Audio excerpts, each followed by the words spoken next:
Hello dear children, this is the second video of this week revision class, and in this week we will discuss about algorithm and flowcharts. So let us have a look at the topic which I will discuss. First is algorithm, second is features of an algorithm, third is flowchart, and fourth is constructing flowcharts. So let us discuss all the topic one by one.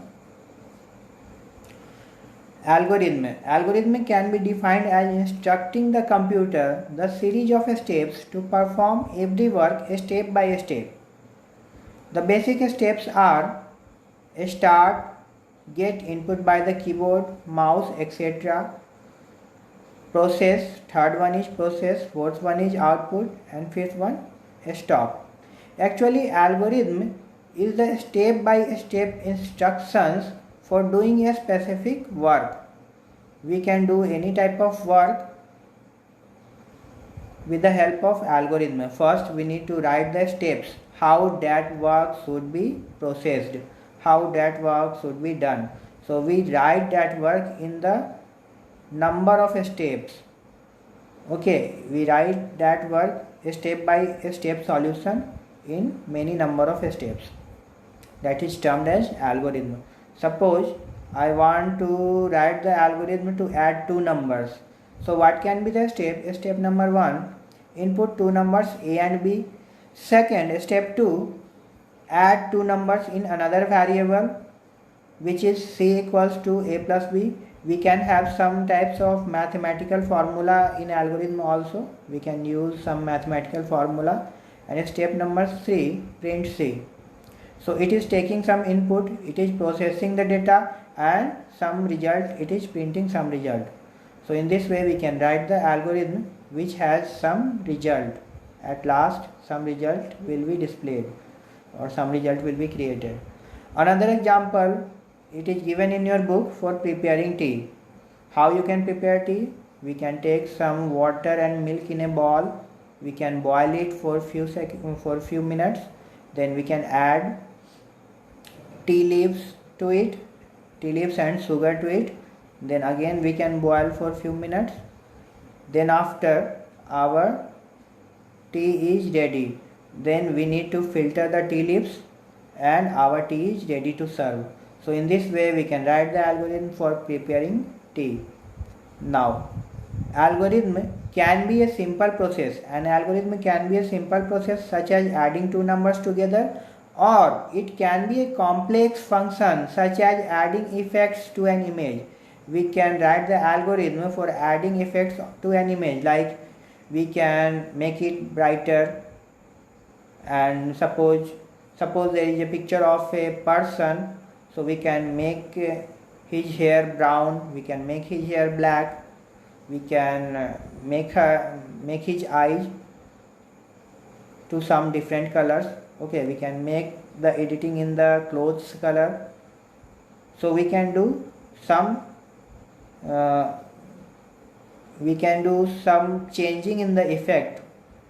Okay, we can add some effects to an image, we can change the image, we can change the color. Now second, most computer programmers spend a large percentage of their time in creating algorithm.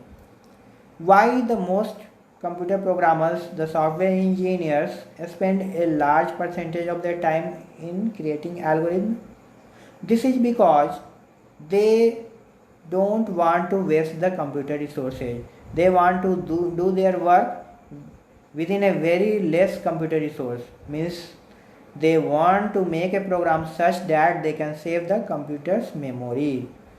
And when they prepare the algorithm, they can save the time.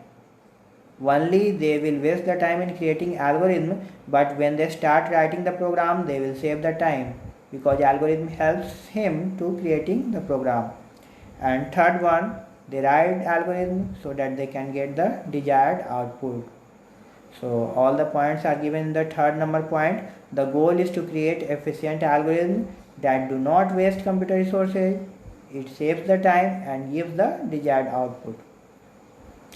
Now coming to the features of an algorithm. First feature, input. An algorithm generally takes some input. Second, algorithm can have effectively computable operations. Third one, algorithms produce a result. Fourth one, algorithms halt in a finite amount of time. Children, all the 3 points, first, second and third are clear. Now, fourth point, algorithms halt in a finite amount of time. It means that you have to write such type of algorithm which will stop after doing some calculation.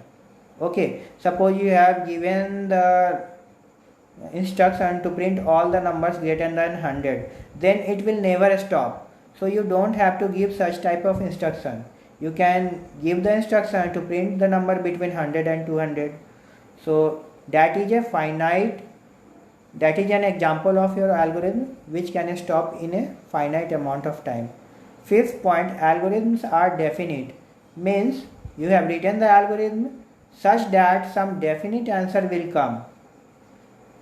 Suppose you have given to find out the square root of a negative number, so it will never be calculated, because the square root of a negative number is imaginary. So such types of algorithm cannot be created. So algorithms must be definite, means you have to write such type of algorithm in which some definite answer will come. Now coming to the flow chart, it is the simplest way to represent the solution of a problem by using a flow chart. Means with the help of some pictorial representation, with the help of some graphical representation or diagram, we can represent the solution of a problem. And a flow chart or a flow diagram is the graphical representation of the algorithm process or system that details the sequence of steps required to create output of an algorithm. In the flow chart also, we start the diagram and it is denoted with the arrow what we are doing, what next step we are doing in our program. So all the things can be represented through flow charts. Now a flow chart uses a set of basic symbols to represent various functions. We represent different various functions with the help of different symbols. Now this is the example of a flow chart. This is the flow chart to add two numbers. How you have to start? You have to write a start in an elliptical symbol. You can see the symbol of a start. Now arrow sign indicates the flow of your program.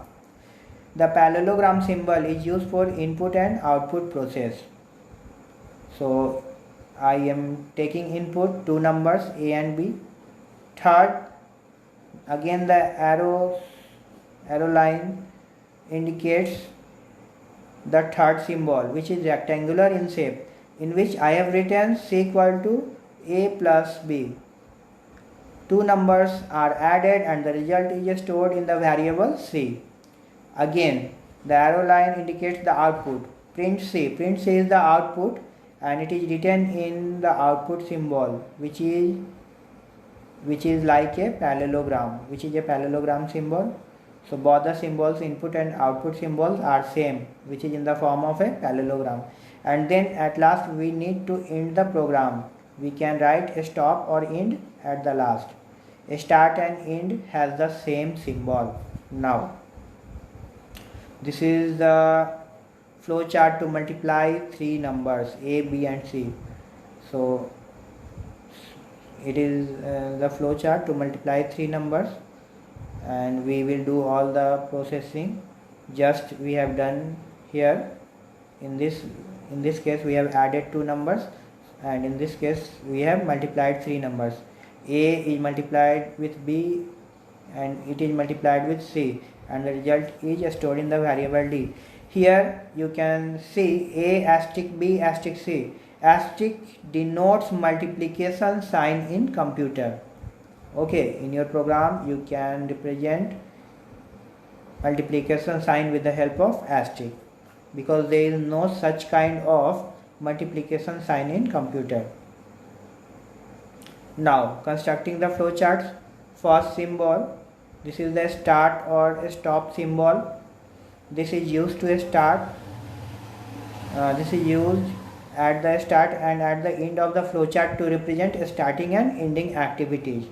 Second, this is input output symbol, which is in the shape of a parallelogram. This symbol is used to accept the input and give the output. Now third, this symbol is used for processing the data, processing or to represent the activity or a step. Now fourth symbol, this is something diamond shaped. This is diamond shaped symbol, which is called decision or test condition. This symbol is used when the condition of true or false arises. The question to be answered or the decision to be made is written inside the diamond, which is known as decision symbol. This symbol is used to check whether the condition is true or false. If the condition is true, then the flow of data will go to the next step, otherwise it will stop.